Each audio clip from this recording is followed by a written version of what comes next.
घरात लगीनघाई आणि दारात सनई अशा मंगल प्रसंगी लग्न रुखवतासाठी लागणारे सर्व साहित्य खरेदी करायचे तर एकच नाव Lakshmi enterprises.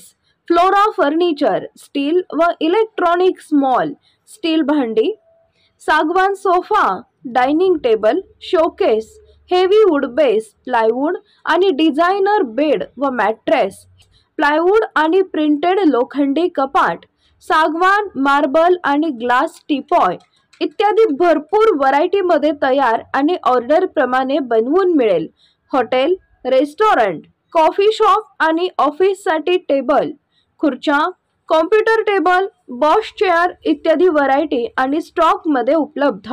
Deep freeze, AC, cooler, TV, washing machine, आटा चक्की आणि फ्रीज अशा सर्व इलेक्ट्रॉनिक्स योग्य दरात उपलब्ध. प्रसन्न व आध्यात्मिक अनुभूती देणारे विविध प्रकारचे देवघर, योग्य दरात आणि खात्रीशीर खरेदीसाठी एकमेव ठिकाण Shri Lakshmi enterprises. Flora furniture, steel electronic mall, 3 रस्ता, बार्शी रोड, शेगाव दुबाला, पंढरपूर.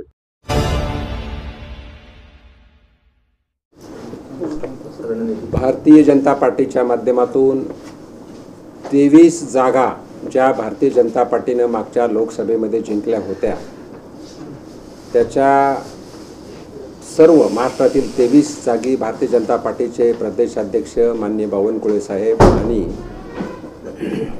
महाराष्ट्राचे नेते उपमुख्यमंत्री माननीय फडणवीस साहेब यांच्या माध्यमातून 23 ठिकाणी निरीक्षक गेलेले आहेत. मला माढा लोकसभेची जबाबदारी दिलेली आहे. माझ्याबरोबर आमदार प्रसाद लाड पण आहेत, ते 11 वाजेपर्यंत पोहोचतील. एकंदरीत महायुतीच्या माध्यमातून आमचं लक्ष आहे 45 जागा कुठल्याही परिस्थितीमध्ये जिंकायच्या आणि प्रधानमंत्री मोदी साहेब तिसरी टर्म त्यांची सुरू होणारच आहे, पण महाराष्ट्राचं मागच्या वर्षीपेक्षा किमान 2 ते 3 लोकसभा खासदार माननीय प्रधानमंत्री मोदी साहेबांना सपोर्ट करतील हे लक्ष आमचे नेते माननीय देवेंद्रजी फडणवीस साहेब आणि बावनकुळे साहेबांचा आहे.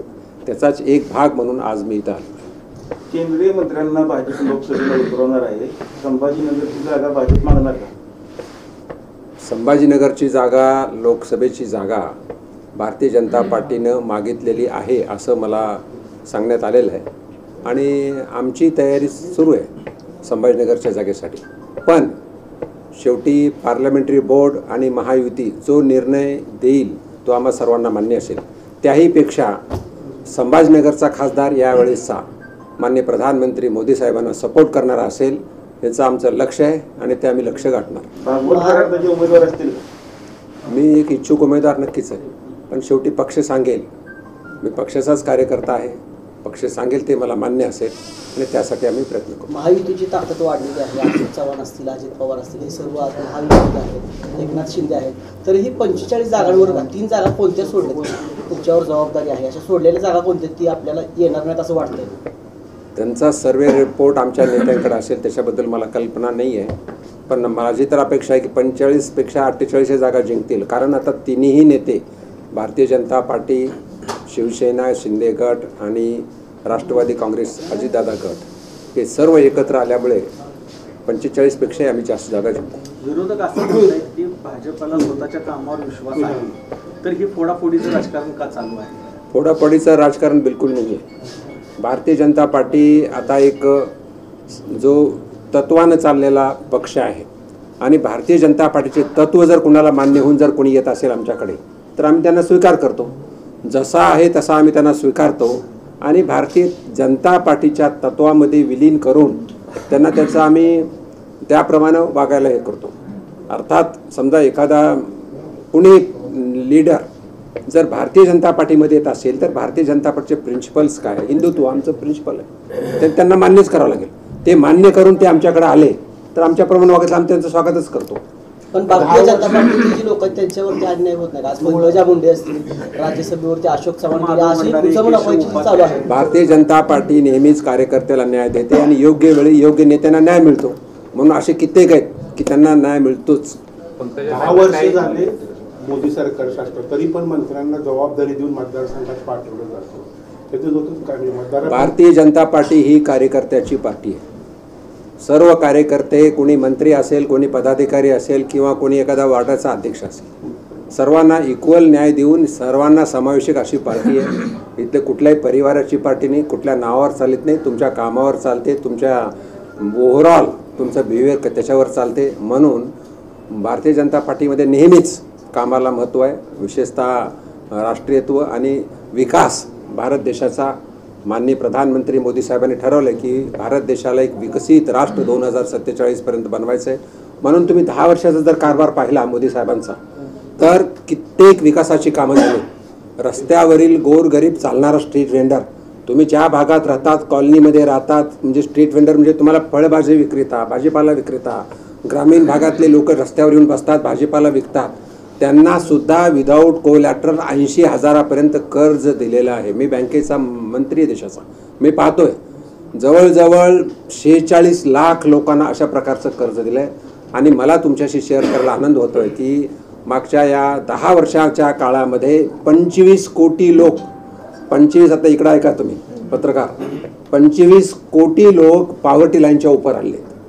हे भारतीय जनता पार्टीची अचिव्हमेंट आहे. आणि मोदी साहेब नेहमीच सांगतात, या देशातला 140 कोटी जनता माझी परिवार आहे. 140 कोटी, कुठल्याही जाती धर्माचा असो, 140 कोटी भारतीय आमचे आहेत. आणि त्यामध्ये विशेषतः शेतकरी असेल, महिला असेल, युवा असेल आणि जो गरीब आहे तो, त्यांना आमचं मदत करण्याचं ध्येय आहे. आणि त्या माध्यमातून माननीय मोदी साहेबांचं काम चालू आहे. त्यांच्या मंत्रिमंडळातला मी एक सदस्य आहे. म्हणून आम्ही कोणीही असो, कुठलाही पक्षपात न करता निवडणुकीचं राजकारण थोडं बाजूला ठेवू, हे 2-3 महिने चालेल, पण भारतीयांची आर्थिक परिस्थिती कशी सुधरेल यासाठी प्रधानमंत्री मोदी साहेबांचं काम चालू आहे. फक्त इन्फ्रास्ट्रक्चरच तर आहेच. इन्फ्रास्ट्रक्चर तुम्ही रस्ते, हायवे दिसत आहेत, रेल्वे स्टेशनचं काल तुम्हाला माहीत आहे, महाराष्ट्रामधले 536 रेल्वे स्टेशन्स आहेत. आणि त्याहीपेक्षा एअर कनेक्टिव्हिटी असेल, सगळ्या ठिकाणी इन्फ्रास्ट्रक्चर वाढतं आहे. आणि माणुसकीचा दर्जा कसा वाचेल, उत्पन्न कसं वाढेल, ह्युमन डेव्हलपमेंट इंडेक्स कसा वाढेल, त्यासाठी सुद्धा माननीय मोदी साहेबांच्या मंत्रिमंडळामध्ये आम्ही काम करत असताना प्रयत्न करतोय. म्हणून मंत्री छोटा असो का मोठा असो, आमदार असेल किंवा खासदार असेल, सर्वांना व्यवस्थित कामं देऊन काम चांगलं चाललेलं आहे असं. जबाबदारी खासदार, विद्यमान खासदार विरोधात तिथं आपल्याच पक्षातील मी माढा लोकसभेचा निरीक्षक असल्यामुळे या लोकसभेबद्दल कुठलीही टिप्पणी मी करणार नाही आहे. जो काय तो निर्णय असेल तो गुप्त पक्षाला दिला जाईल. मग याच्यावर मी काहीच पत्रकारांना बोलणार नाही, ना इथल्या कार्यकर्ते चर्चा करणार.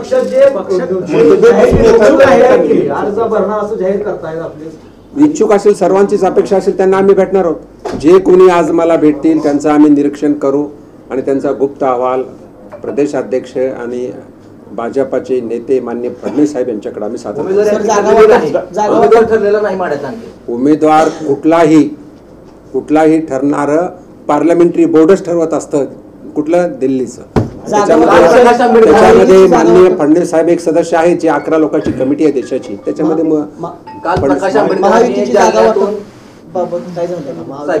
काहीच नाही. काल प्रकाश आंबेडकरांनी अशी म्हणजे महाविकास आघाडी बैठक अशी मागणी केली की जालन्यातून मनोज जरांगे यांना उमेदवारी द्या.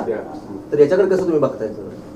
ते माननीय वंचितचे नेते प्रकाश आंबेडकर यांची मागणी आहे, तो त्यांच्या पक्षाचा विषय आहे. आम्ही आमच्या पक्षाबरोबर आरक्षणाच्या नंतर सगळे आता राजकीय भाषा बोलतायत, टार्गेट करतायत, देवेंद्र फडणवीस असतील, मुख्यमंत्री असतील, एकूण सगळं आता वातावरण सगळं दूषित व्हायला लागले. तर याच्याकडे आणि त्याची मागणी येते उमेदवार म्हणून. खरं तर ओव्हरऑल राजकारण जर पाहिलं तर महाराष्ट्रामध्ये अत्यंत परिस्थिती राजकारणाची खालची दर्जा गाठतोय. आणि त्यामध्ये विशेषतः जातीमध्ये हे न करता मराठा समाजाला आरक्षण मिळालं पाहिजे का, तर भारतीय जनता पार्टीची भूमिका आहे आरक्षण मिळालं पाहिजे. आणि मी महाराष्ट्र शासनाचं अभिनंदन करणार आहे की महाराष्ट्र शासनाचे करते धरते माननीय मुख्यमंत्री असतील, उपमुख्यमंत्री असतील, यांनी विशेष अधिवेशन बोलून मराठा समाजाला 10% आरक्षण दिलेलं आहे. आणि त्यांची जी मागणी होती, आणि हे टिकणारं आरक्षण आहे, कोणी विरोधक विचार करतात की टिकेल नाही टिकेल, पण हे टिकणारं आरक्षण आहे, नियमानुसार केलेलं आरक्षण आहे. म्हणून त्यांचं अभिनंदन करतो. आणि मला वाटतं मराठा समाजाची आता मागणी मान्य झालेली आहे आणि आंदोलन संपलं पाहिजे. नागरी सहकारी बँका आपल्याकडे त्या अडचणीत आहेत. राज्यातून कोऑपरेटिव्ह शिक्षण ग्रामीण भागातून पोचलेला आहे, पण नागरी बँकेकडून रिझर्व्ह बँका निर्बंध घातले जातात. तुम्ही बँकेचा विषय काढला, मी बँकेचाच मंत्री आहे आणि कोऑपरेटिव्ह बँका हा वेगळा या वर्षी म्हणजे या टर्ममध्ये माननीय मोदी साहेबांच्या नेतृत्वामध्ये अमितभाई शहा हे पहिलेच आपल्या देशाचे कोऑपरेटिव्ह मिनिस्टर आहेत. बँकेचा म्हणजे कोऑपरेटिव्ह बँकेबद्दल तुम्ही म्हणतात तर ज्या बँका अडचणी आहेत त्यांना RBIचे निर्बंध लागलेच पाहिजेत. काही बँका तुम्हाला अशाही दिसतील की जे डिपॉझिट जमा केले आणि आपल्याच नातेवाईकाला वाटले आमच्या संभाजीनगरला झालं नाही म्हणून निर्बंध आहे ते योग्यच आहेत असं माझं मत आहे. पण राष्ट्रीयकृत बँका पहिल्यांदाच प्रॉफिटमध्ये आलेल्या आहेत. 1,04,000 कोटी हे राष्ट्रीयकृत बँकेचा फायदा आहे. जी आपली बँक महाराष्ट्र बँक जी होती ती सुद्धा चांगले काम करते आणि याहीपेक्षा बँकेमध्ये नेहमीच NPA पाहिला जातो. NPA UPAच्या काळामध्ये 11.4% होता, तो NPA आता 3.6 झालेला आहे. इतका NPA कमी झालेला आहे आणि नॅशनलाइज बँकेचा तेच सांगतो ना. म्हणून बँका चांगल्या करतायत आणि उद्योगधंदे चालवलेत म्हणून बँके नेहमीच हात पुढं करते.